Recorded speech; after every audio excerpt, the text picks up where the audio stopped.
جس پر سحر ہو چکا ہو یا شک ہو کہ اس پر جادو ہے، آپ لا الہ الا اللہ 101 ٹائمز یعنی 101 مرتبہ آپ نے پڑھنا ہے اور صحزدہ پر آپ نے دم کر دینا ہے۔ انشاءاللہ الرحمن کالا پیلا میلا کیسا بھی جادو ہوگا انشاءاللہ الرحمن ختم ہو جائے گا۔ اعتقاد ضروری ہے، اللہ کا نام لکھ کر اور درود پاک پڑھ کر اس کے بعد 101 مرتبہ آپ لا الہ الا اللہ پڑھیں اور اس پر دم کر دیں۔ اچھا، مریض خود پڑھ کر اپنے اوپر دم کرے یا گھر کا کوئی فرد پڑھ کر اس پر دم کر دیں؟ خود بھی کر سکتا ہے وہ، اور کوئی صحیح پڑھنے والا ہو وہ 101 مرتبہ پڑھ کر دم کر دے، اور اگر چاہے تو وہ 101 مرتبہ صحیح جو ہے اس کو لکھ لے۔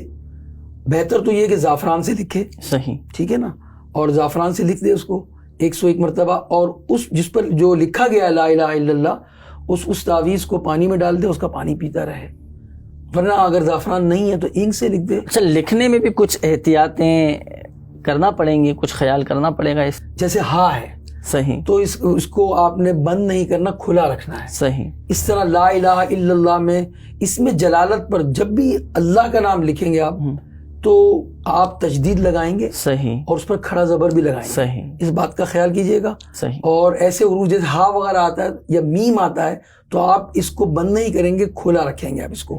یعنی پڑھنے کے حوالے سے بھی آپ نے ارشاد فرمایا کہ پڑھ کر بھی دم کیا جا سکتا ہے اور لکھ کر پانی کی بوتل میں ڈال کر یہ پانی بھی مریض کو پلایا جا سکتا ہے۔ دو طریقے ہیں۔ تو ناظرین، یقیناً آپ کو معلومات حاصل ہوئی ہوگی۔ تو جادو کے توڑ کا جو طریقہ، جو وظیفہ آپ کو بتایا گیا، تو آپ نے بتائے گئے طریقہ کار کے مطابق عمل کرنا ہے، انشاءاللہ الکریم جادو کے اثرات سے آپ بھی محفوظ ہو جائیں گے۔